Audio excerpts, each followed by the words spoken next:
Pada kesempatan kali ini, saya Arnold Ega Hernando, mahasiswa Universitas Teguh Bang Semarang, program studi S1 Akuntansi, dengan NIM 22055260004. Di sini saya dan Valentina Adventa akan mendiskusikan masalah penyelesaian audit, peristiwa kemudian, dan evaluasi kelangsungan usaha.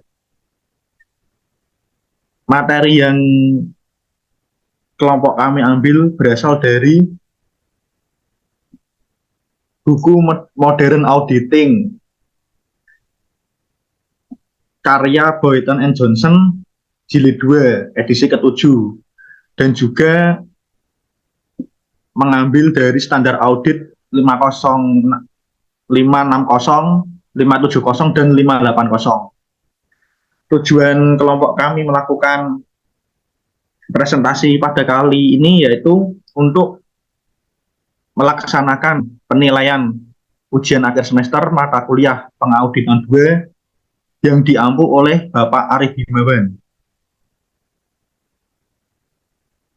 Baik, presentasi akan segera dimulai.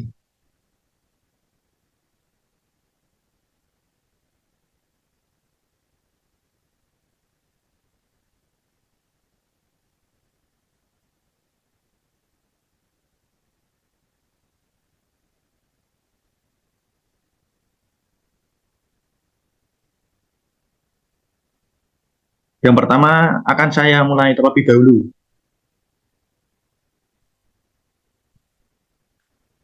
Garis besar, prosedur yang dilaksanakan dalam aktivitas ini mempunyai beberapa karakteristik yang berbeda sebagai berikut.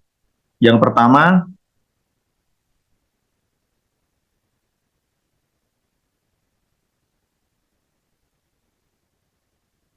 prosedur ini tidak bersangkutan dengan siklus transaksi atau akun-akun spesifik.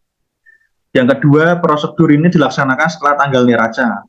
Yang ketiga, prosedur ini melibatkan banyak pertimbangan subjektif oleh auditor. Yang keempat, prosedur ini biasanya dilaksanakan oleh manajer audit atau anggota senior dari tim audit yang mempunyai pengalaman yang luas dengan klien. Keputusan yang diambil auditor dalam bagian audit ini biasanya sangat penting bagi hasil akhir dari audit tersebut. Kesimpulan yang ditarik auditor dalam penyelesaian audit sering mempunyai dampak langsung terhadap pendapat yang akan dinyatakan pada laporan keuangan klien.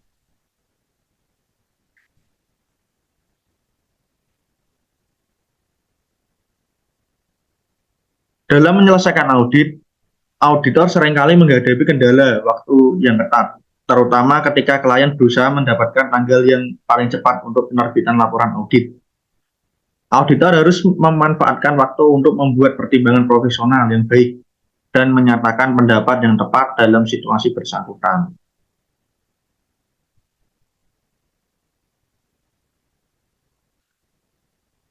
Tanggung jawab auditor dalam menyelesaikan audit dibagi menjadi 3 kategori.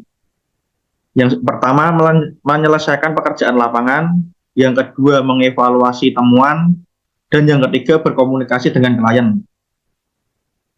Setelah aktivitas-aktivitas di atas dilaksanakan, maka harus diberikan pertimbangan pada tanggung jawab auditor setelah audit. Ini bersangkutan dengan peristiwa yang terjadi sesudah tanggal laporan auditor.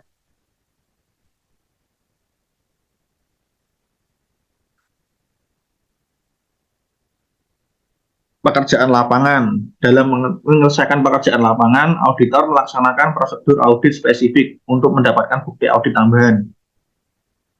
Prosedurnya meliputi yang pertama, melakukan review atas peristiwa kemudian. Yang kedua, membaca notulen rapat. Yang ketiga, mendapatkan bukti mengenai litigasi, klaim, dan penilaian.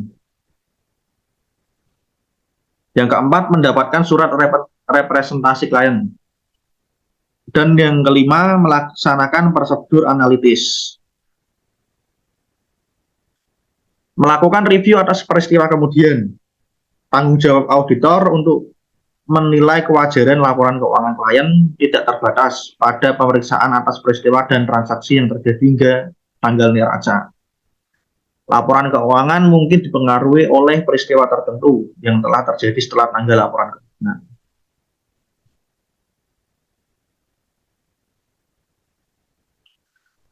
Auditor juga mempunyai tanggung jawab spesifik atas peristiwa dan transaksi yang pertama, mempunyai pengaruh material terhadap laporan keuangan. Dua, terjadi sesudah tanggal neraca, tetapi sebelum penerbitan laporan keuangan serta laporan auditor.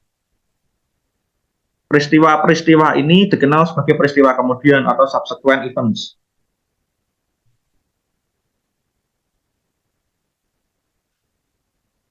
Berdasarkan standar audit 560, peristiwa kemudian adalah peristiwa yang terjadi di antara tanggal laporan keuangan dan tanggal laporan auditor, dan fakta yang diketahui oleh auditor setelah tanggal laporan auditor. Kerangka waktu untuk peristiwa kemudian berlangsung dari tanggal neraca sampai penerbitan laporan auditor. Selama periode ini, auditor diwajibkan untuk menemukan peristiwa kemudian.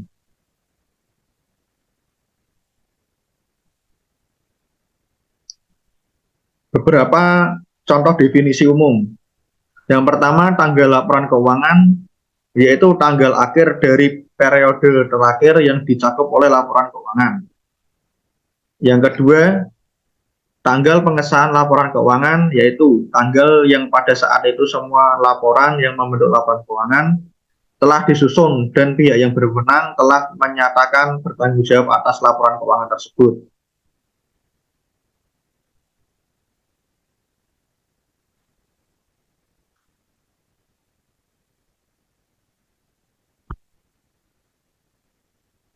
Kemudian ada lanjutan dari beberapa definisi umum yang tadi. Tanggal laporan auditor yaitu tanggal yang dicantumkan oleh auditor dalam laporannya atas laporan keuangan. Kemudian tanggal diterbitkannya laporan keuangan yaitu tanggal tersedianya laporan auditor dan laporan keuangan auditan bagi pihak ketiga. Tujuan auditor adalah untuk yang pertama, memperoleh bukti yang cukup dan tepat tentang apakah peristiwa yang terjadi antara tanggal laporan keuangan dan tanggal laporan auditor, yang mengharuskan penyesuaian atas pengungkapan dalam laporan keuangan secara tepat telah digambarkan dalam laporan keuangan tersebut, sesuai dengan kerangka pelaporan keuangan yang berlaku.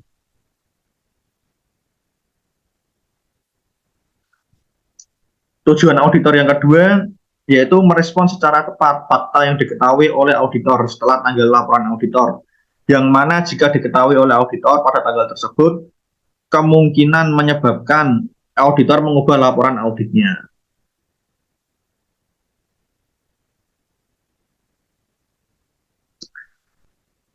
Jenis-jenis peristiwa kemudian. Yang pertama, memberikan bukti tambahan berkenaan dengan kondisi yang ada pada tanggal neraca dan mempengaruhi estimasi yang inheren dalam proses penyusunan laporan keuangan. Yang kedua, memberikan bukti berkenaan dengan kondisi yang tidak ada pada tanggal neraca tetapi muncul setelah tanggal itu.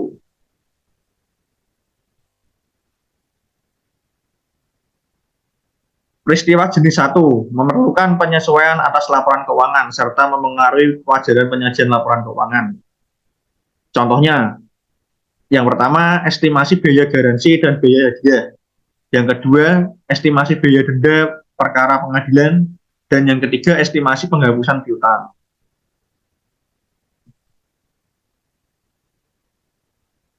Lazimnya peristiwa jenis 1 memerlukan penyesuaian karena biasanya hal itu merupakan kondisi yang telah terakumulasi selama periode waktu yang panjang. Misalnya penyesuaian untuk mengubah estimasi penghapusan piutang dengan jurnal, beban penghapusan piutang usaha lawannya dengan piutang usaha.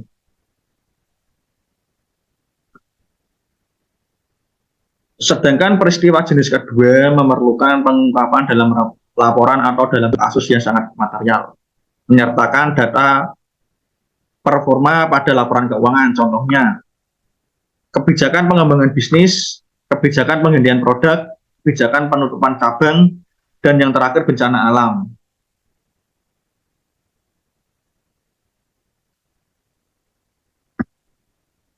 Syaratnya adalah sudah adanya bukti atau informasi mengenai kondisi yang belum terjadi pada tanggal neraca, tapi memiliki pengaruh signifikan sehingga memerlukan pengungkapan.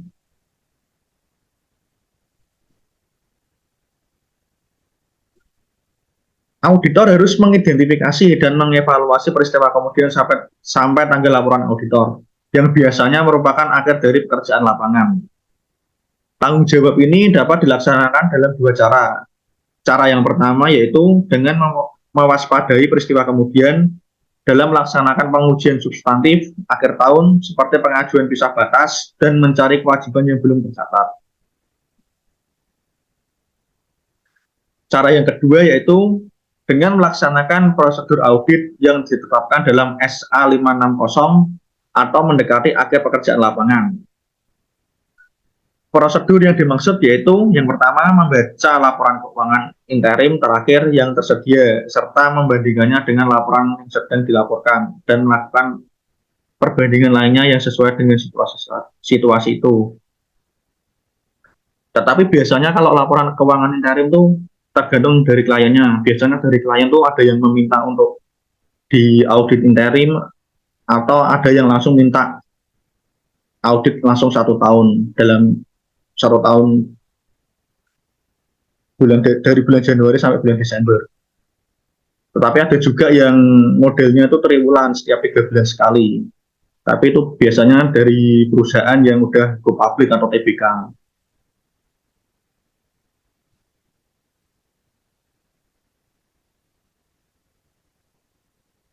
Kemudian menanyakan kepada manajemen yang bertanggung jawab atas hal-hal keuangan dan akuntansi mengenai yang pertama setiap kewajiban kontingen atau komitmen besar yang ada pada tanggal neraca atau tanggal pertanyaan itu diajukan. Yang kedua, setiap perubahan yang signifikan terhadap modal saham, hutang jangka panjang, atau modal kerja sampai tanggal pertanyaan diajukan. Yang ketiga, status saat ini dari pos-pos yang sebelumnya dipertanggungjawabkan atas dasar data sementara, pendahuluan, atau tidak konklusif. Yang keempat, apakah setiap penyesuaian yang tidak biasa telah dilakukan sejak tanggal neraca. Membaca notulen rapat Dewan Komisaris, pemegang saham, dan komite lainnya yang sesuai. Menanyakan ahli hukum klien mengenai litigasi, klaim, dan penilaian. Mendapatkan surat representasi dari klien mengenai peristiwa kemudian yang menurut pendapatnya akan memerlukan penyesuaian atau pengungkapan. Melakukan tanya jawab tambahan atau melaksanakan prosedur tambahan yang dipandang perlu dalam situasi-situasi itu. Sebagai tambahan prosedur audit yang telah dijelaskan, auditor dapat mempertimbangkan hal-hal berikut sebagai langkah yang diperlukan dan tepat untuk membaca budget perusahaan terakhir yang tersedia, perkiraan arus kas, dan laporan manajemen lain yang terkait untuk periode setelah tanggal laporan keuangan.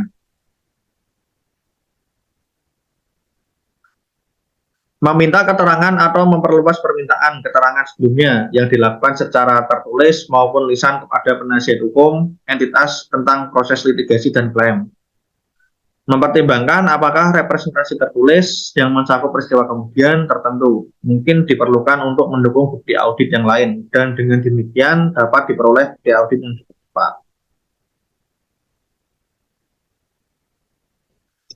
Dalam meminta keterangan dari manajemen dan jika relevan pihak yang bertanggung jawab atas tata kelola tentang apakah ada peristiwa kemudian yang telah terjadi yang mungkin mempengaruhi laporan keuangan, auditor dapat meminta keterangan tentang status terkini, unsur-unsur yang dipertanggungjawabkan atas basis data awal atau tidak bersifat konklusif, dan meminta keterangan khusus tentang hal-hal berikut. Yang pertama, apakah komitmen baru, penarikan hutang, atau jaminan telah terjadi? Apakah penjualan atau akuisisi aset telah terjadi atau direncanakan? Kemudian, apakah telah terjadi peningkatan modal atau penerbitan instrumen hutang, seperti penerbitan saham atau surat hutang baru? atau suatu perjanjian untuk penggabungan atau likuidasi telah dilakukan atau direncanakan. Apabila aset dialokasikan oleh pemerintah atau dimusnahkan, sebagai contoh oleh kebakaran atau banjir, apakah terdapat perubahan yang berhubungan dengan kontingensi, dan apakah penyesuaian akuntansi yang tidak lazim telah dibuat atau dipertimbangkan secara mendalam.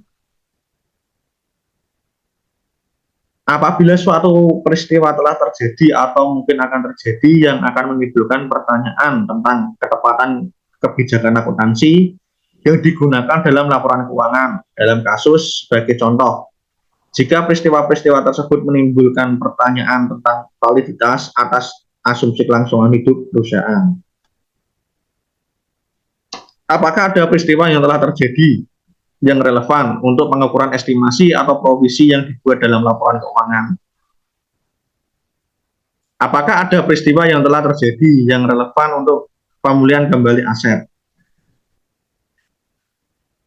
Kelalaian untuk mencatat atau mengungkapkan secara tepat peristiwa kemudian dalam laporan keuangan akan menimbulkan penyimpangan dari laporan keuangan standar audit.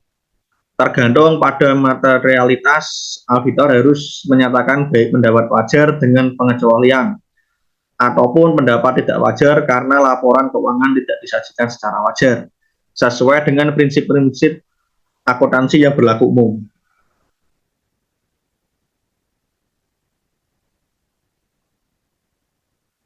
Notulen rapat pemegang saham, Dewan Komisaris, dan subkomitenya seperti Komite Keuangan dan Komite Audit dapat memuat hal-hal yang mempunyai signifikansi audit.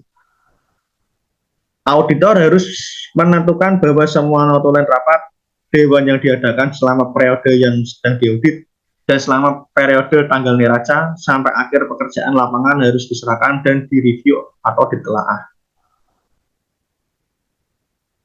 Biasanya kalau untuk review ini sebelum diserahkan ke klien itu ada tahap-tahapnya. Yang tahap pertama itu kalau misal di kantor akuntan publik tersebut ada supervisor, itu biasanya dari staf itu direview oleh supervisor terlebih dahulu. Kemudian setelah supervisor OP akan direview oleh AP atau akuntan publik dari kantor KAP tersebut. Baru setelah akuntan publik setuju, maka laporan keuangan tersebut baru bisa diserahkan ke klien atau biasanya ke manajer keuangan atau manajer accountingnya.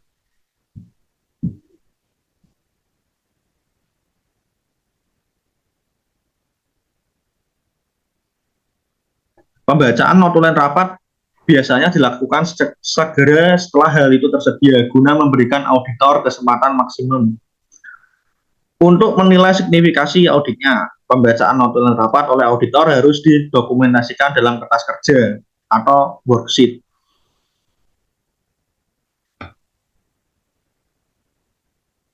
Mendapatkan bukti mengenai litigasi, klaim, dan penilaian.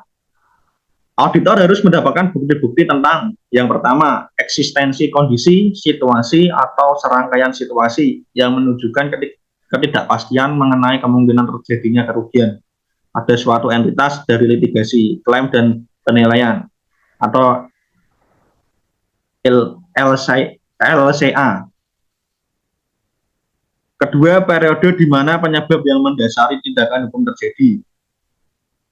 Yang ketiga, tingkat probabilitas hasil yang tidak menguntungkan.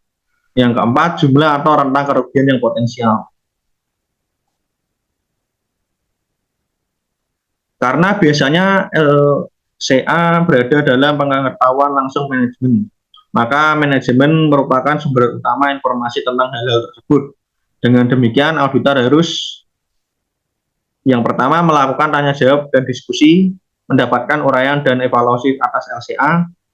Yang ketiga, mendapatkan kepastian tentang eksistensi setiap klaim yang belum ditegaskan. Auditor juga harus memeriksa dokumen yang dimiliki klien mengenai LCA.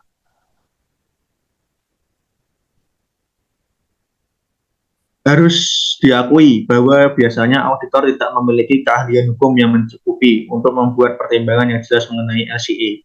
Jadi surat pertanyaan audit atau letter of audit inquiry kepada ahli hukum klien merupakan sarana utama bagi auditor untuk mendapatkan informasi pendukung tentang LCA yang diserahkan oleh manajemen.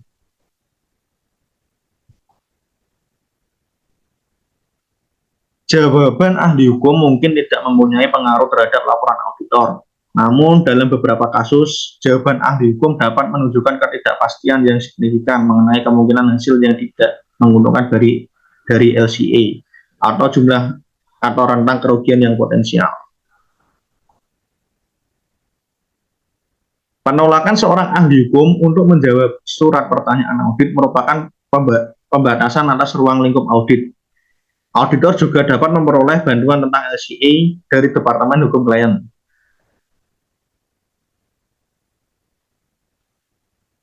Mendapatkan surat representasi klien. Berdasarkan standar audit 580, representasi tertulis merupakan suatu pernyataan tertulis yang diberikan oleh manajemen kepada auditor untuk mengkonfirmasi mengenai hal-hal tertentu atau untuk mendukung bukti audit lain. Representasi tertulis dalam konteks ini tidak termasuk laporan keuangan. Asersi yang terdapat di dalamnya atau buku dan catatan yang mendukung laporan keuangan tersebut.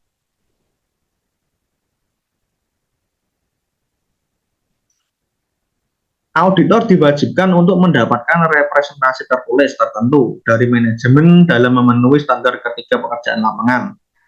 Representasi manajemen yang pertama, yaitu mengkonfirmasi representasi lisan yang diberikan kepada auditor.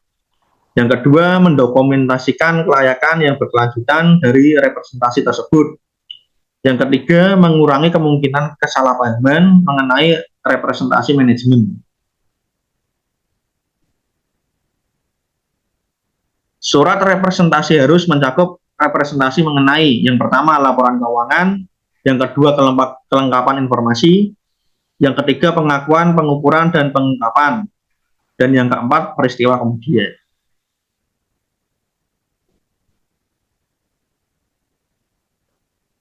Auditor akan membuat naskah representasi, tetapi manajemen harus mengetahui tanggung jawab atas representasi yang penting ini.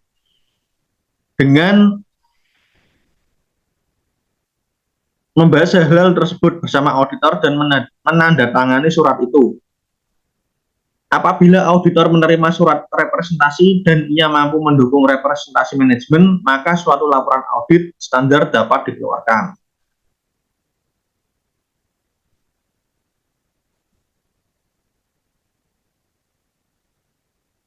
Akan tetapi, ada keterbatasan pada lingkup audit jika auditor tidak dapat memperoleh surat representasi atau mendukung representasi manajemen yang bersifat material bagi laporan keuangan dengan prosedur audit lainnya.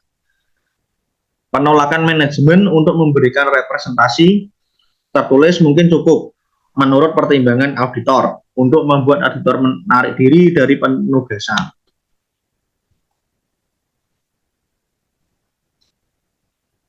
Jika manajemen tidak memberikan representasi tertulis yang diminta, maka auditor harus yang pertama mendiskusikan masalah ini dengan manajemen, mengevaluasi ulang integritas manajemen dan dampak yang mungkin timbul terhadap keandalan representasi, baik lisan maupun tertulis dan bukti audit secara umum.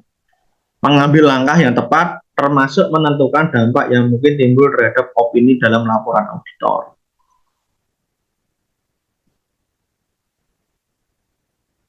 Auditor tidak memberikan opini atas laporan keuangan jika yang pertama, auditor menyimpulkan bahwa terdapat keraguan mengenai integritas manajemen sehingga representasi tertulis seperti yang ditentukan tidak dapat diandalkan. Yang kedua, manajemen tidak memberikan representasi tertulis seperti yang ditentukan.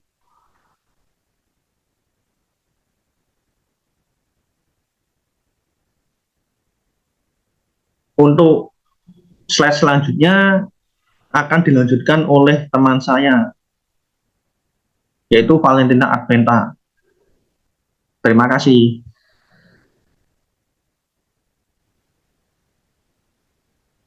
Nama saya Valentina Adventa dengan NIM 2205526005 akan melanjutkan materi yang berjudul tentang penyelesaian audit atau peristiwa kemudian dan evaluasi kelangsungan usaha atau biasa disebut dengan going concern. Tujuan saya dan teman saya memaparkan materi ini untuk mengetahui bahwa ada banyak prosedur analitis yang bisa dipelajari dari pembawaan materi PowerPoint kita. Saya lanjutkan dengan materi melaksanakan prosedur analisis. Yang pertama, prosedur analisis juga disyaratkan dalam penyelesaian audit sebagai review keseluruhan atau akhir atas laporan keuangan. Tujuan dari review keseluruhan adalah untuk membantu auditor menilai kesimpulan yang dicapai dalam audit dan dalam mengevaluasi penyajian laporan keuangan secara keseluruhan. Next.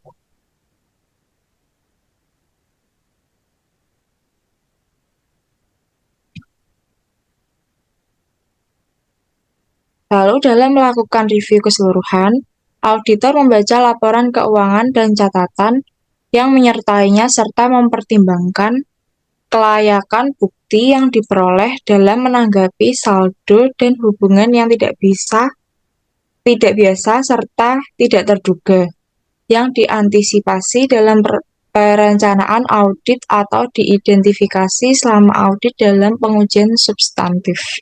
Next. Lalu masuk pada bagian prosedur analisis yang digunakan itu ada dua. Yang pertama itu diterapkan pada bidang-bidang audit yang kritis dan diidentifikasi selama audit. Lalu yang kedua didasarkan atas data laporan keuangan sesudah semua penyesuaian dan reklasifikasi audit telah diakui.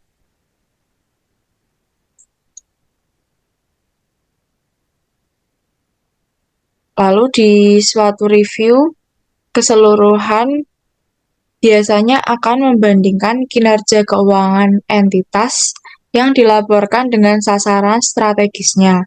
Atas yang pertama ada pendapatan, pelanggan, pangsa pasar, efisiensi dari proses inti, serta kesesuaian ukuran non-keuangan dengan gambaran keseluruhan yang dilaporkan dalam laporan keuangan. Yang selanjutnya ada materi mengevaluasi temuan. Dalam mengevaluasi temuan, auditor mempunyai dua tujuan, yaitu untuk menentukan jenis pendapat yang harus dinyatakan dan menentukan apakah GAAS telah dipenuhi dalam audit. Lalu langkah yang harus dilakukan yaitu yang pertama, membuat penilaian akhir tentang materialitas dan resiko audit. Yang kedua ada mengevaluasi going concern atau kelanjutan usaha. Lalu yang ketiga ada melakukan review teknis atas laporan keuangan. Yang keempat ada merumuskan pendapat dan membuat naskah laporan audit. Lalu yang selanjutnya ada melakukan review akhir atas kertas kerja.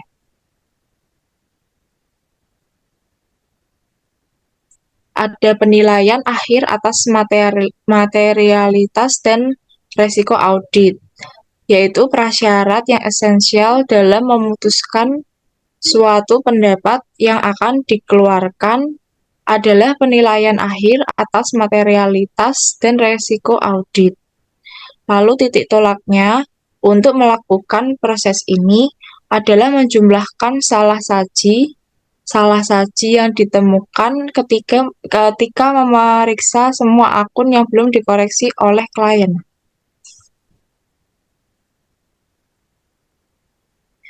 Ya, selanjutnya langkah berikutnya dari proses ini adalah menentukan dampak total salah saji terhadap laba bersih dan total laporan keuangan lainnya yang bersangkutan dengan salah saji itu, seperti aktiva lancar dan kewajiban lancar.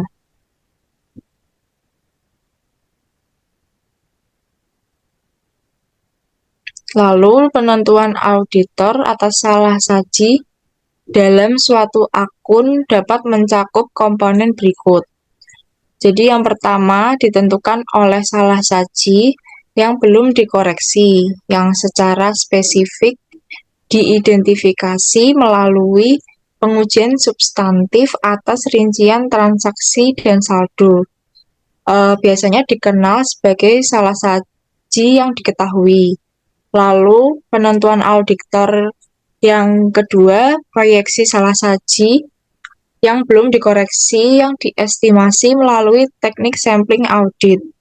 Lalu ada penentuan auditor yang ketiga melalui estimasi salah saji yang dideteksi melalui prosedur analisis dan dikuantifikasi oleh prosedur audit lainnya.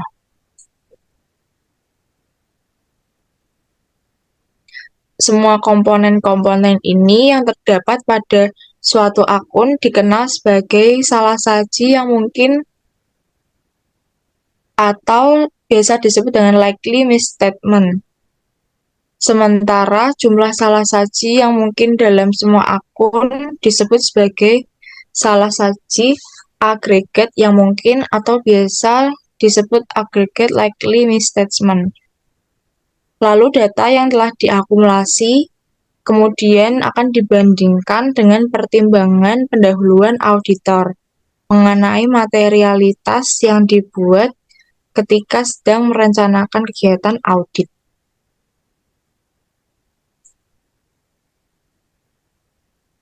Apabila auditor menyimpulkan bahwa resiko audit berada pada tingkat yang dapat diterima, maka ia dapat merumuskan pendapat yang didukung oleh temuan yang diperoleh. Akan tetapi, jika auditor merasa yakin bahwa resiko audit tidak dapat diterima, maka ia harus melaksanakan pengujian substantif tambahan atau meyakinkan klien untuk melakukan koreksi yang diperlukan guna mengurangi resiko salah saji yang material ke tingkat yang dapat diterima.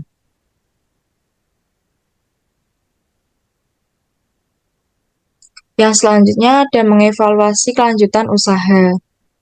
Kegiatan ini berdasarkan asumsi kelangsungan usaha. Suatu entitas dipandang bertahan dalam bisnis untuk masa depan yang dapat diprediksi. Lalu laporan keuangan memiliki tujuan umum yang telah disusun atas suatu basis kelangsungan usaha, kecuali manajemen, bermaksud untuk melikuidasi entitas atau menghentikan operasinya, atau tidak memiliki alternatif yang realistis selain melakukan tindakan di atas.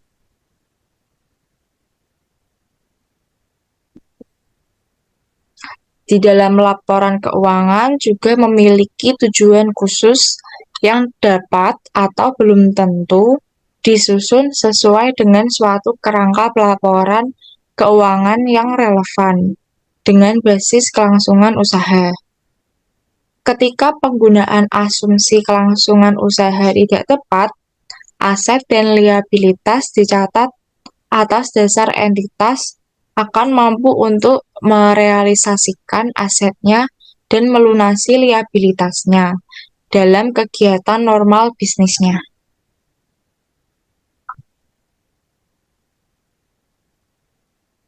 Yang selanjutnya, biasanya informasi yang didapat akan menimbulkan keraguan yang substansial tentang asumsi kelanjutan usaha atau going concern berkaitan dengan ketidakmampuan entitas untuk terus memenuhi kewajibannya ketika jatuh tempo tanpa disposisi aktiva yang besar di luar arah bisnis yang biasa, merestrukturisasi hutang, merevisi operasinya yang dipaksa dari luar, atau melakukan tindakan yang serupa.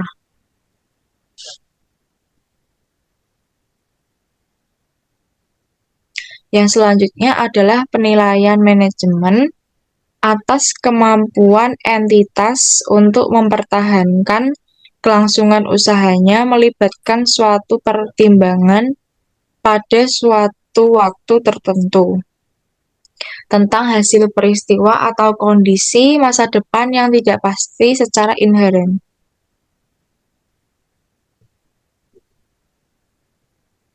Lalu ada faktor-faktor berikut yang relevan dengan pertimbangan tersebut. Disebutkan yang pertama yaitu tingkat ketidakpastian yang berkaitan dengan hasil suatu peristiwa atau kondisi meningkatkan secara signifikan hasil yang terjadi. Untuk alasan tersebut, kebanyakan kerangka pelaporan keuangan yang mencantumkan secara eksplisit adanya keharusan suatu penilaian oleh manajemen, menyebutkan periode kapan manajemen harus mempertimbangkan seluruh informasi yang sudah tersedia.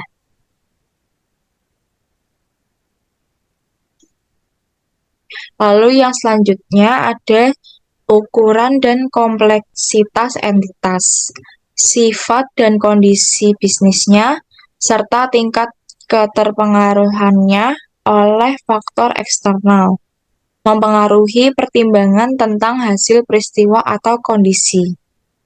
Yang ketiga, setiap pertimbangan tentang masa depan didasarkan atas informasi yang tersedia ketika pertimbangan dilakukan.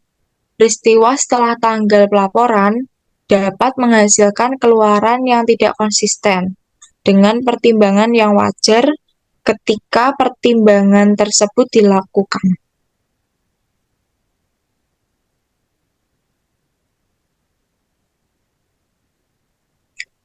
Lalu yang selanjutnya ada tanggung jawab auditor. Tanggung jawab auditor adalah memperoleh bukti audit yang cukup dan tepat tentang ketepatan penggunaan asumsi kelangsungan usaha oleh manajemen dalam penyusunan dan penyajian laporan keuangan, dan untuk menyimpulkan apakah terdapat suatu ketidakpastian material tentang kemampuan entitas untuk mempertahankan kelangsungan usahanya.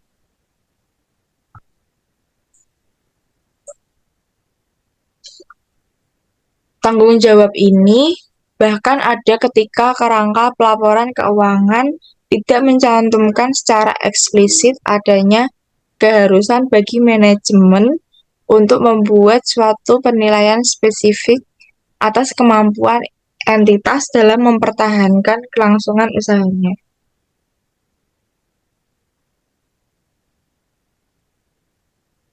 Lalu seorang auditor biasanya mengevaluasi apakah ada keraguan yang substansial mengenai kemampuan klien untuk mempertahankan kelanjutan usahanya.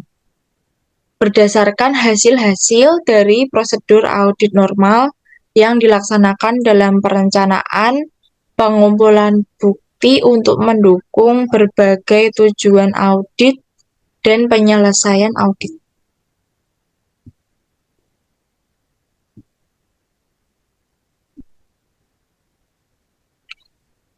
Jika seorang auditor menyimpulkan bahwa tidak ada keraguan yang substansial, maka ia harus tetap mempertimbangkan kebutuhan akan pengungkapan. Lalu dicantumkan di sini beberapa informasi yang mungkin diungkapkan untuk mencangkup. Yang pertama ada kondisi dan peristiwa bersangkutan yang menimbulkan penilaian atas keraguan yang substansial mengenai kemampuan entitas untuk mempertahankan kelanjutan usahanya selama periode waktu yang layak.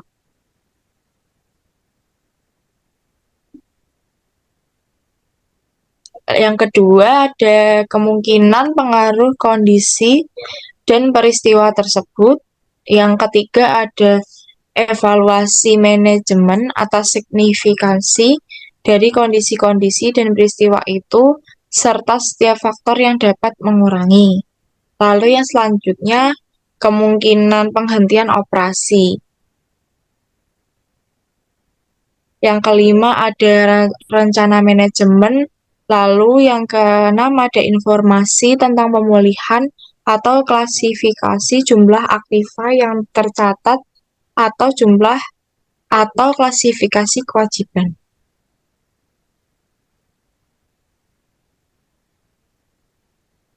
Yang selanjutnya, jika seorang auditor menyimpulkan bahwa ada keraguan substansial mengenai kemampuan entitas untuk mempertahankan kelanjutan usaha selama periode waktu tersisa yang layak, maka laporan audit biasanya berisi pendapat wajar tanpa pengecualian, dengan paragraf penjelasan tentang ketidakpastian untuk mencerminkan kesimpulan itu.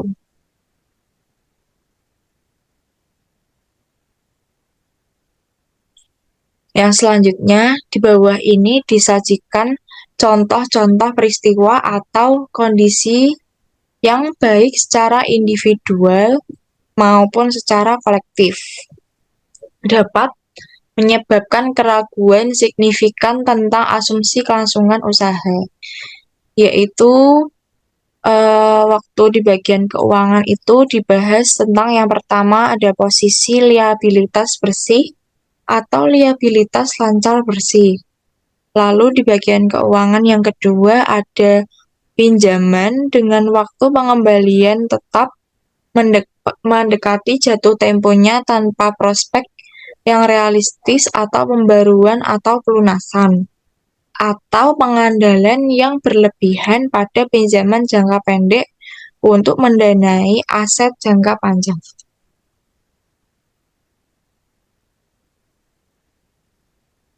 Lalu yang ketiga ada indikasi penarikan dukungan keuangan oleh kreditor.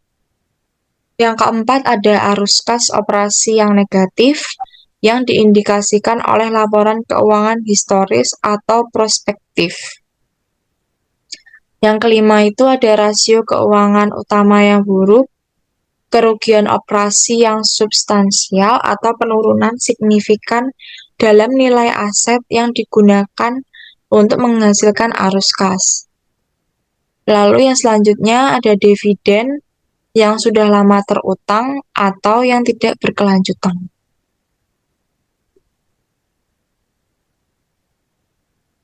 Kedelapan ada ketidakmampuan untuk melunasi kreditur pada tanggal jatuh tempo.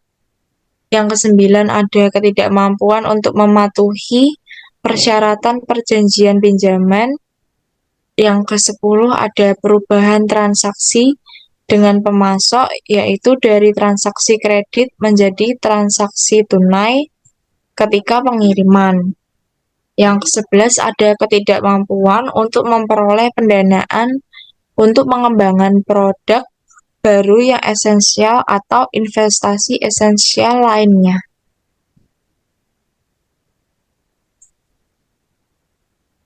Lalu di bagian operasi, yang pertama itu ada intensi manajemen untuk melikuidasi entitas atau untuk menghentikan operasinya. Yang kedua, hilangnya manajemen kunci tanpa penggantian. Yang ketiga, hilangnya suatu pasar utama, pelanggan utama, waralaba, lisensi, atau pemasok utama. Yang keempat ada kesulitan tenaga kerja. Yang kelima ada kekurangan penyediaan barang atau bahan. Yang keenam ada munculnya kompetitor yang sangat berhasil. Lalu di komponen lain-lainnya, yang pertama ada ketidakpatuhan terhadap ketentuan permodalan atau ketentuan statutory lainnya. Yang kedua, perkara hukum yang dihadapi entitas yang jika berhasil dapat mengakibatkan tuntutan kepada entitas yang kemungkinan kecil dapat dipenuhi oleh entitas. Lalu yang ketiga, perubahan dalam peraturan perundang-undangan atau kebijakan pemerintah yang diperkirakan akan memberikan dampak buruk bagi entitas. Yang keempat, kerusakan aset yang diakibatkan oleh bencana alam yang tidak diasuransikan atau kurang diasuransikan. Signifikansi peristiwa atau kondisi tersebut seringkali dapat dimitigasi oleh faktor-faktor yang lainnya.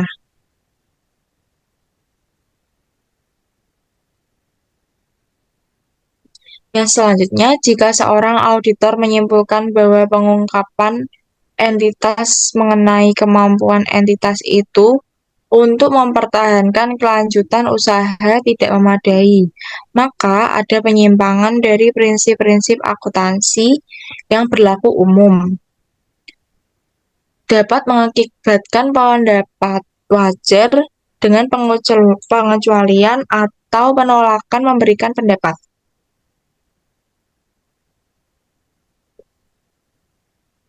Lalu yang selanjutnya, ada review teknis atas laporan keuangan.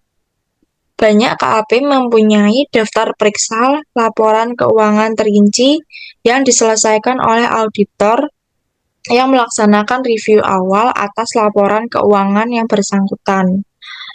Lalu daftar periksa yang lengkap itu kemudian direview oleh manajer dan partner yang bertanggung jawab atas penugasan tersebut.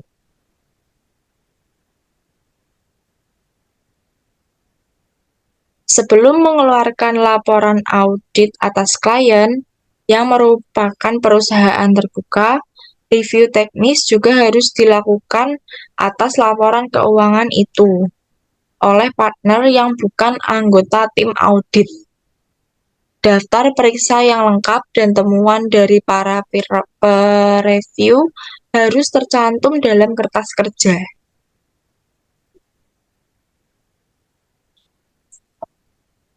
Yang selanjutnya, ada merumuskan pendapat dan menulis naskah laporan audit. Dalam penyelesaian audit, auditor perlu memisahkan temuan-temuan dengan mengikhtisarkan dan mengevaluasinya untuk tujuan menyatakan pendapat atas laporan keuangan secara keseluruhan. Sebelum mengambil keputusan akhir tentang pendapat, biasanya diadakan suatu konferensi dengan klien. Pada pertemuan ini, auditor melaporkan semua temuannya secara lisan dan berusaha memberikan dasar pemikiran untuk melakukan penyesuaian yang diusulkan dan atau pengungkapan tambahan.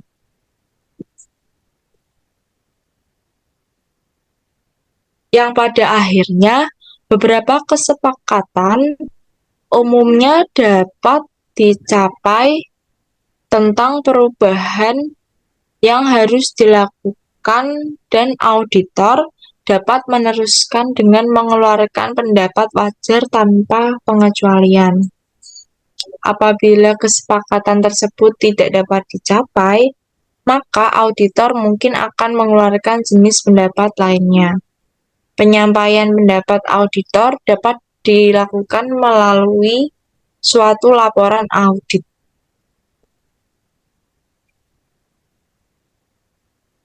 Review akhir atas kertas kerja.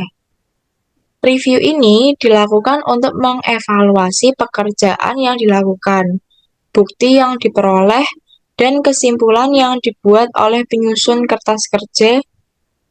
Review tambahan atas kertas kerja dapat dilakukan pada akhir pekerjaan lapangan oleh anggota tim audit.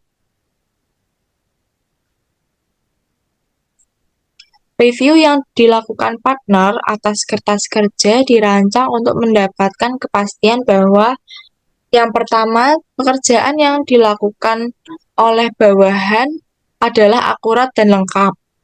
Lalu yang kedua, ada pertimbangan yang dilakukan oleh bawahan adalah layak dan tepat pada situasi bersangkutan. Lalu yang ketiga, ada penugasan audit telah diselesaikan sesuai dengan kondisi dan syarat yang ditetapkan dalam surat penugasan.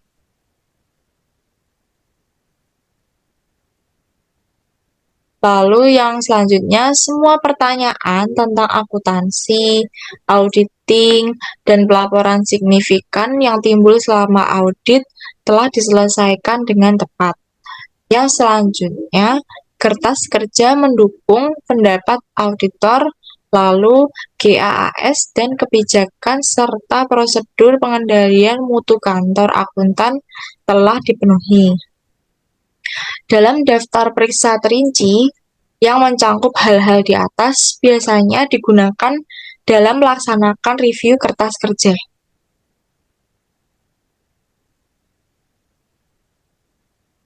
Dan selanjutnya ada berkomunikasi dengan klien.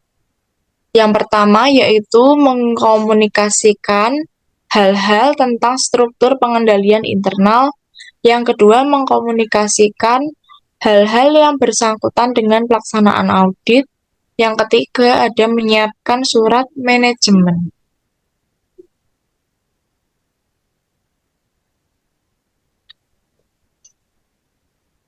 Tanggung jawab setelah audit. Tanggung jawab setelah audit yang pertama yaitu ada peristiwa kemudian di antara tanggal neraca dan penerbitan laporan. Yang kedua, penemuan fakta yang ada pada tanggal laporan. Yang ketiga, penemuan prosedur yang dihilangkan.